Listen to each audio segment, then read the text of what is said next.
Hello friends, welcome to Edupedia World's video series on logical reasoning, and today we are going to be covering this topic called grouping of images. Now this is another analytical reasoning topic in which you will be given a set of figures, and on the basis of some common characteristic we have to divide these figures into groups. So let's see how these questions look. Say let's take an example.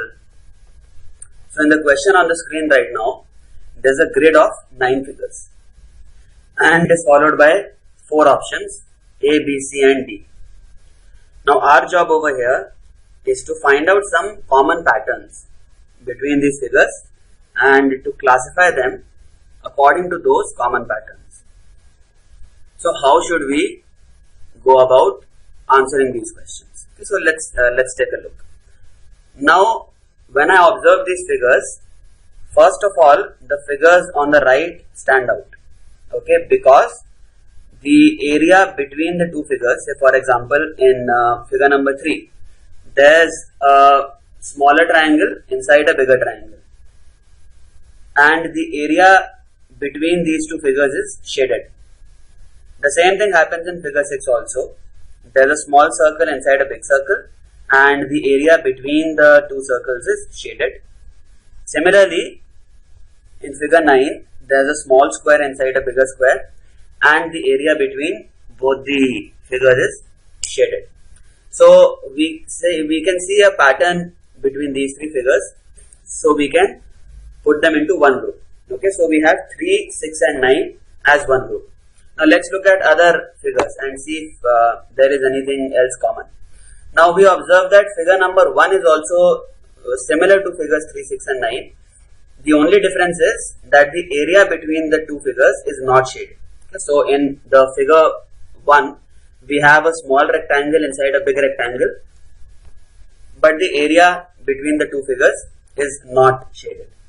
The same pattern is also seen in figure 5, where there's one triangle inside a bigger triangle and there is no shading in the area between the two figures, and the similar observation can be found in figure number 7, where we have a parallelogram inside a bigger parallelogram and the area between the two figures is not shaded. So 1, 5 and 7 becomes my second group, and obviously then 2, 4 and 8 has to be my third group.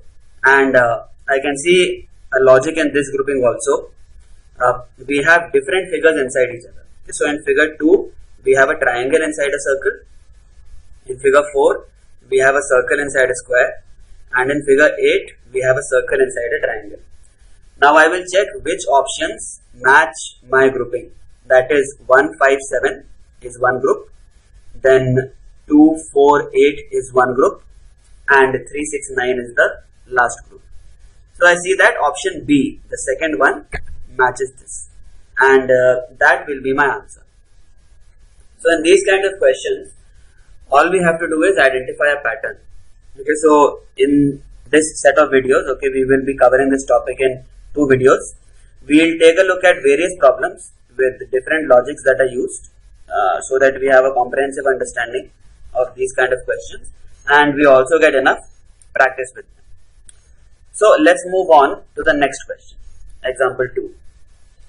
In this one, we have only 7 figures, and we have to find out some common characteristic between the figures, and we have to put them in groups.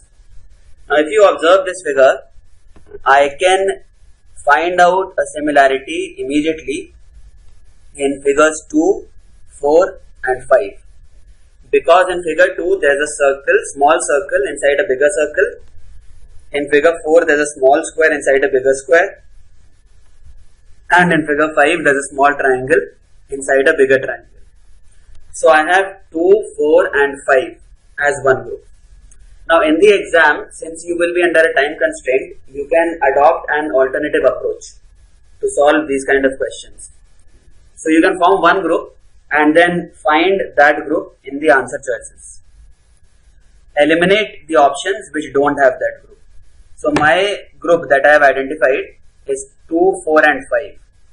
Okay, and it is pretty clear that I am correct with this. Okay, 2, 4 and 5 will be one group because they follow the same logical pattern.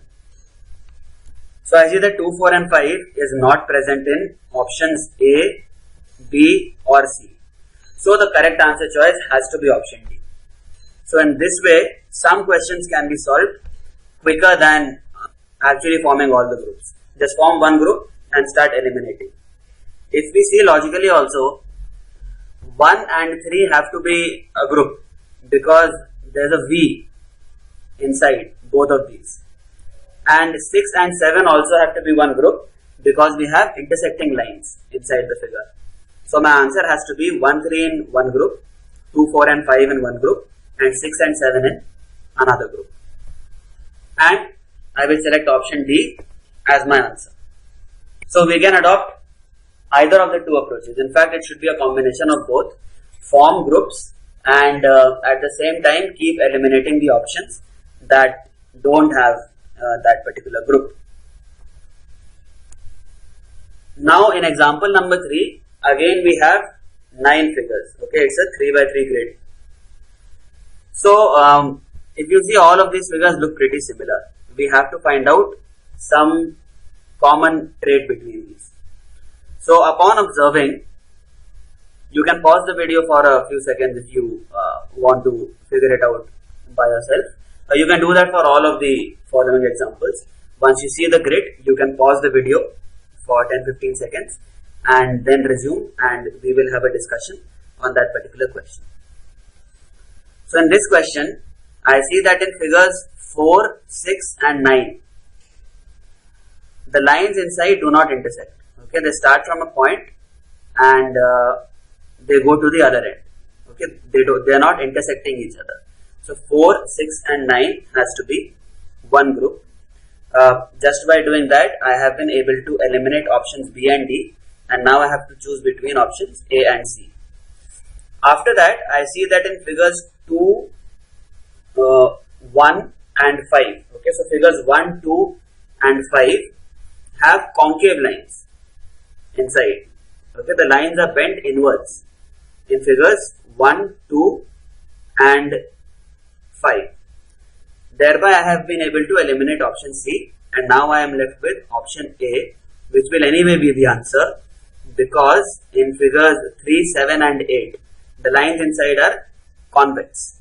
Okay, if you see figures 7 and 8 actually look like spheres.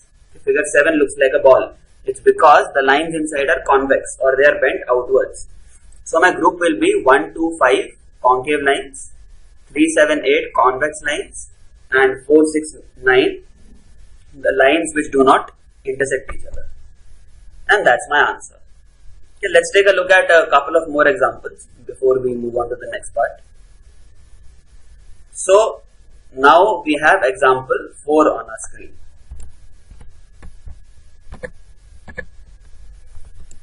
In this example, again we have a grid of 9 figures, and now all of them look pretty similar. There are some rectangles, there are some triangles, there are some circles, and all of them have intersecting lines in between. Now how do we group these figures together? So if you observe figure number 1, figure number 5 and figure number 7, all of them are rectangles, or they look like envelopes. They are all rectangles with various shapes inside. So 1, 5 and 7 will be one group.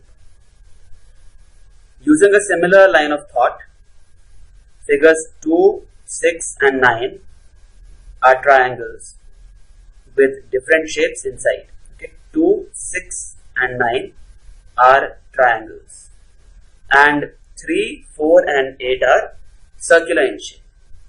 The outer figure in 3, 4 and 8 is a circle. So that is one way of looking at it, and using that logic I have already formed my groups. So I have 1, 5, 7 as one group. Just by doing that I can eliminate all the other options and I will be left with option B as the correct answer choice.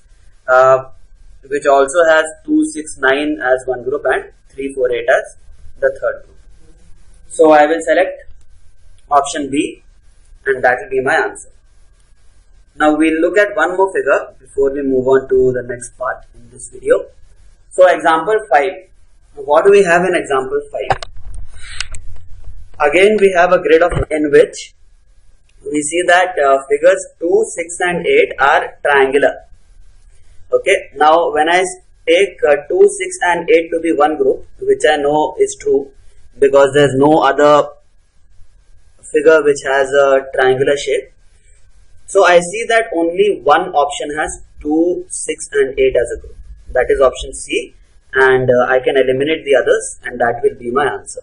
Okay, so this is how I save time in the exam and I form one group and I eliminate the others to arrive at my answer choice. The other options are also logical because in figures 4, 7 and 9 we have quadrilaterals and figures 1, 3 and 5 are circular. Figure 3 is a complete circle whereas 1 and 5 are semicircles.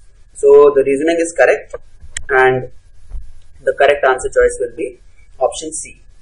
So I hope this has been helpful for you friends, and now you will be able to group images together using various lines of thought. We will have a follow-up part to this video, the second part, where we will take a look at some more types of groupings, and after that you should be good to go with these kind of questions. So thanks for watching part 1 and do join me in the second part of this video.